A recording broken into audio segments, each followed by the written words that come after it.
Hello, my name's Don Ballinger. I'm from North Potomac, the Wesley area. I represent 337 homeowners in our community.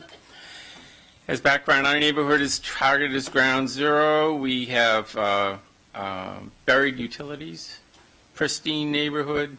Everything looks great. 40 years I've lived there. Everything's protected by you. The Montgomery County Council is the zoning authority around here. Right on your own site, you say in Montgomery County, every piece of land is subject to zoning laws. The county council is the final authority. You are it. You are the only thing between us and all those other groups. We need you to step up. We have three arguments for this ZTA 1907. We think that these arguments don't hold water. One argument is we have to beat Annapolis and Congress and the FCC and do something. We need to disrupt them. I don't think you do. You're the zoning authority. You can do it, and if they try to do something bad, you can sue them. There's some argument we have to catch up with the tech industry. Well, you've heard from many of those people here.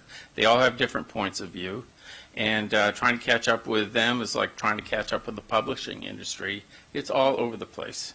It's not any guidance. And there's something here. We need to allow wireless every 120 feet by limited use without notice in order that our county's economic growth will somehow keep up. I'm sitting here with my Apple phone and my Apple Watch, and I'm getting messages all over the place, and there's no 5G. And I don't need 5G to be able to operate. Also, the general argument that 5G is necessary for telemedicine in the Arctic may be good, but there was no cellular 5G involved with that. Telemedicine is great. 5G is great.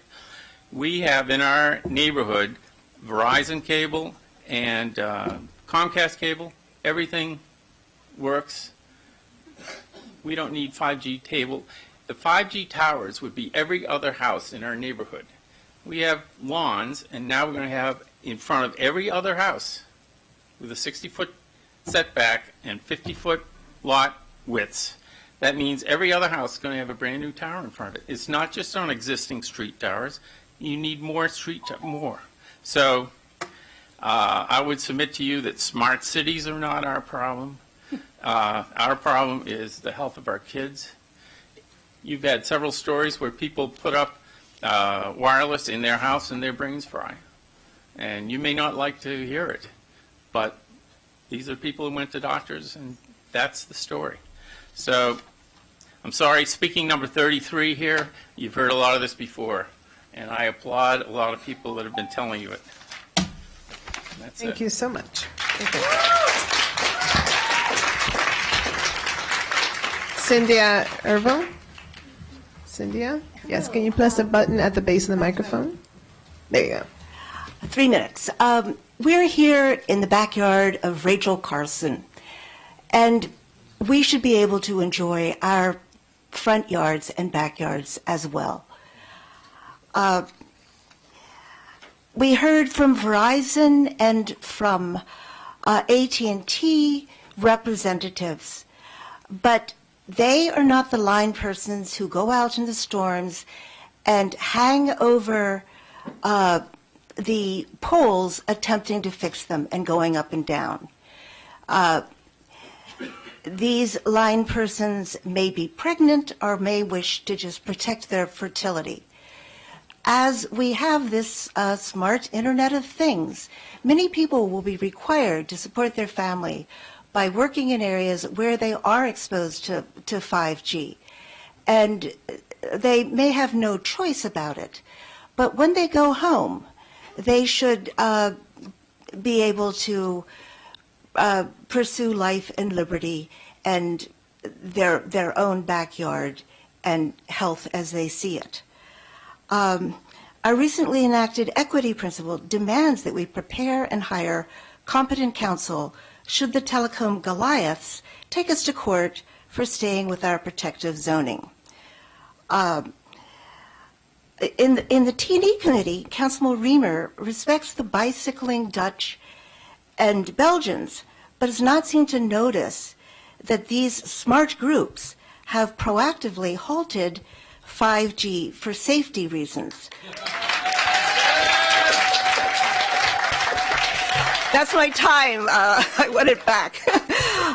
Council proponents of 5G are siding instead with President Trump and Ajit Pai. I'm not an expert on 5G, but I am an expert on lag time, the time between an injurious exposure and the time for that injury to be acknowledged, if ever. Generally, it's too long, harming some, profiting others. In 1981, trying to prod the Philadelphia City Council to act on lead, I read the following 1786 quote from Benjamin Franklin, to wit, "You will see by it that the opinion of this mischievous effect from lead is at least above 60 years old, and you will observe with concern how long a useful truth may be known and exist before it is generally received and practiced on." Many things have taken too long to acknowledge. I got radium treatments as a child at Johns Hopkins. It was for a minor rash on my neck. Johns Hopkins never came after me to say, "I'm sorry." I just didn't listen to authorities and left 3 Mile Island because I was 11 miles away and didn't trust authorities.